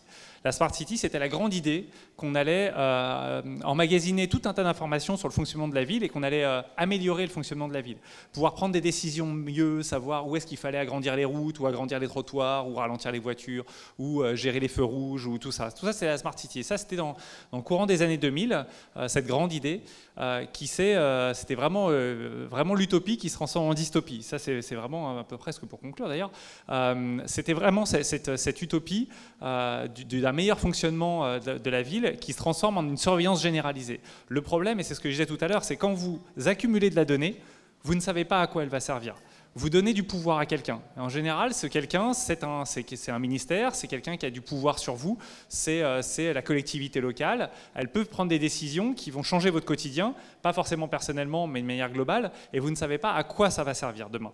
Donc, moi, je vous dirais, pour gérer les feux rouges, vous avez plein de technologies qui datent des années 80, 70-80. Vous avez des radars au-dessus des feux, vous avez des petits boudins qui sont sur la route et qui permettent de compter le nombre de voitures qui passent. Vous avez tout un tas de solutions low-tech qui permettent d'arriver exactement au même résultat. Si vous mettez des caméras, en fait, au début, on va dire on va capter le passage des voitures. Puis après, on va dire, mais pourquoi on ne l'utilise pas pour aussi suivre les gens qui sont dans la rue parce qu'il y a des délinquants? Parce que sur le bord de la route, il y a aussi des gens qui volent des sacs à main. Donc on va surveiller les gens, etc. etc. Puis ensuite, on va vouloir savoir qui sont les gens. Et on a la possibilité, puisque la caméra l'autorise. En fait, il suffit juste de mettre un ordinateur derrière.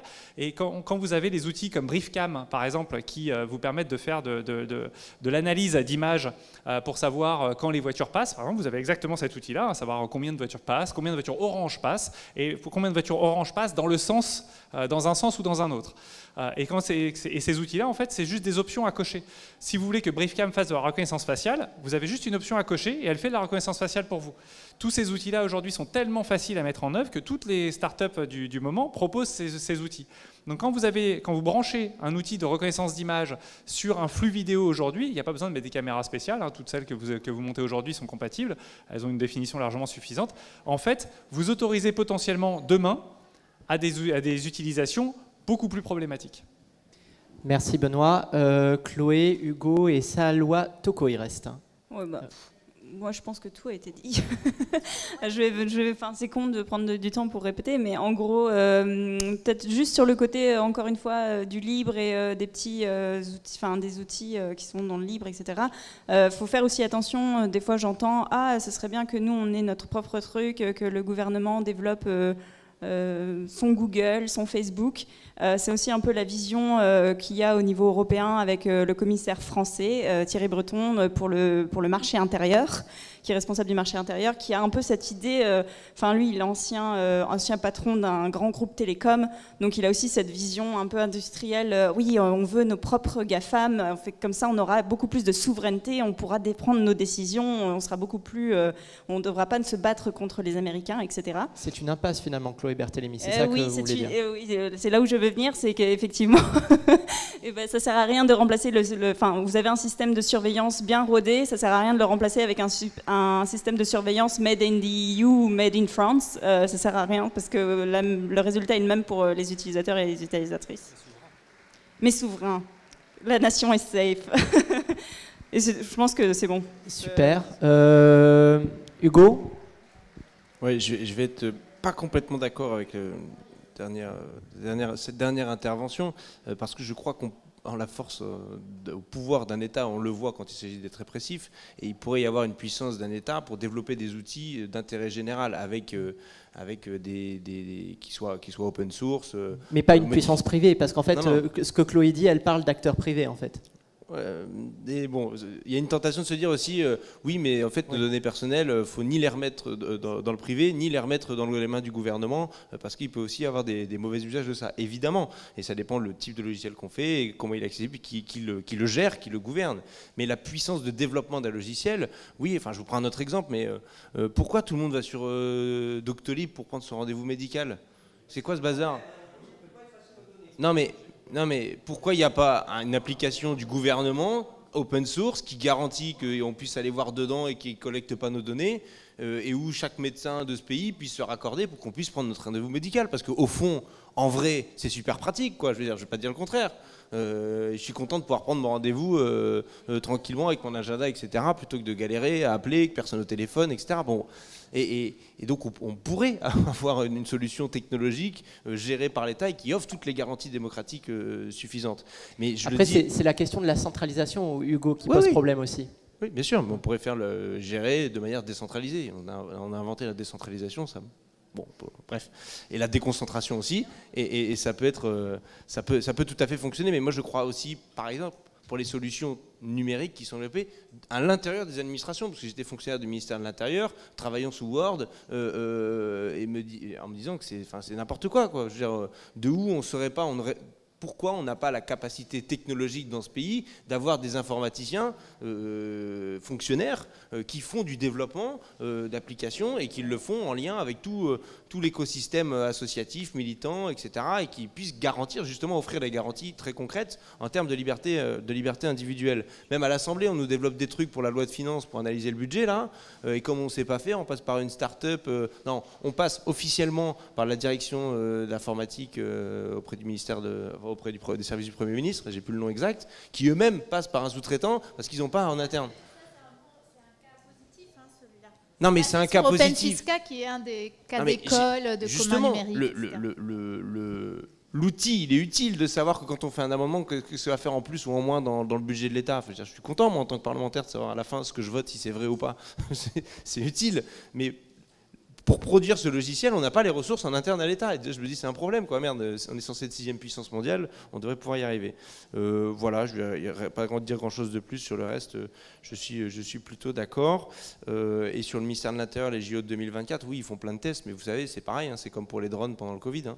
Et heureusement qu'il y a la vigilance d'un certain nombre de militants pour aller faire des recours devant le Conseil d'État, qui sont que des petites victoires, parce qu'au fond, ils vont finir par prendre un décret pour préciser les conditions d'utilisation, et puis voilà.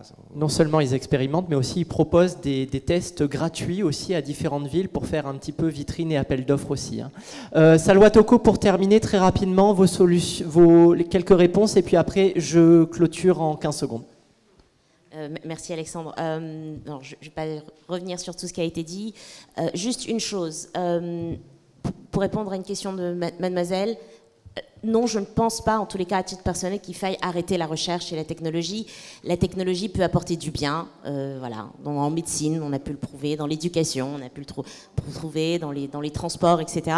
Non, par contre, comment est-ce qu'on est vigilant sur le type en fait, de recherche que l'on a envie, nous, en fait, citoyens, que l'on paye aussi avec nos impôts, qu'on a envie de voir aboutir? Peut-être que c'est là qu'une vigilance accrue doit être plus importante. Et oui, peut-être que du coup, ça amènerait peut-être des technologies plus oui, un peu plus sympa, voilà, que effectivement uniquement des technologies qui serviraient à surveiller. Et plus j'écoutais en fait c'est un constat que je me fais depuis un moment. On parle beaucoup en fait de manque de confiance des citoyens envers l'État, mais il y a des moments où je me demande si en fait l'État n'a pas aussi un manque de confiance envers ses citoyens, et que c'est pour ça qu'il est tout le temps à la recherche d'une solution, d'un système, de mécanismes pour pouvoir le contraindre, le gérer, le surveiller, etc., etc. Et donc je pense qu'il faut qu'on retravaille en fait notre contrat social tous ensemble, en prenant en compte une chose, c'est que la technologie numérique aujourd'hui, enfin ce qu'on appelle la technologie numérique aujourd'hui, elle est là, elle existe, elle ne va pas se terminer du jour au lendemain. Donc comment est-ce que plutôt on se l'approprie pour véritablement en faire quelque chose qui peut nous intéresser, tout en gardant à l'esprit que toute technologie peut être déviée de son modèle, et ça c'était de son modèle de base en fait, qui pourrait être du bien. Et ça c'est quelque chose que moi j'ai vu par exemple pendant la période notamment où on discutait sur la question de Stop Covid, quelque chose qui m'interpellait beaucoup, c'est que j'étais aussi beaucoup en fait sollicité par des gouvernements africains pour me demander comment est-ce que nous aussi on met en place Stop Covid avec derrière des gouvernements qui sont plutôt autoritaires. Attention, voilà, et comment est-ce que Stop Covid pourrait leur servir à eux, et donc il faut aussi qu'on ait cette responsabilité en tant que citoyen éclairé de savoir que oui, une technologie peut apporter du bien, mais elle peut être déviée. Comment est-ce qu'on se met les garde-fous pour éviter ces déviations? Et je pense que vraiment une des clés absolues, c'est l'éducation. Alors bien sûr, l'éducation des jeunes, et je dis les filles, mais bien sûr, c'est l'éducation de tout le monde. Et cette éducation ne doit surtout pas être dans les mains uniquement d'un tissu associatif qui a énormément de mal à obtenir des subventions pour pouvoir en fait exercer ces formations. C'est quelque chose que nous devrions exiger de l'État et qui soit mis en place le plus rapidement possible. Ça, c'est vraiment, faisons attention à ne pas tout laisser reposer sur un système de la société civile qui en fait s'épuise à vouloir en fait faire ce que l'État ne veut, dans lequel l'État en fait n'a pas envie de se. C'est à nous de vraiment demander et d'exiger auprès de l'État de mettre en place ces solutions d'éducation. Et que l'État aussi produit des outils technologiques, et il doit faire très attention à qui il les donne. Et il sera obligé à ce moment-là de fournir, de créer et de faire attention à qui il les donne aussi, parce qu'il y a une responsabilité derrière. Mais c'est à nous, citoyens, de l'exiger. Très bien. Merci Salwa Toko, merci à vous, merci aux invités. Je vous rappelle demain la conférence à 16h15 à la salle Claire Lacombe, toujours sur l'écologie numérique, la sobriété, l'éthique et l'inclusion. Merci à vous.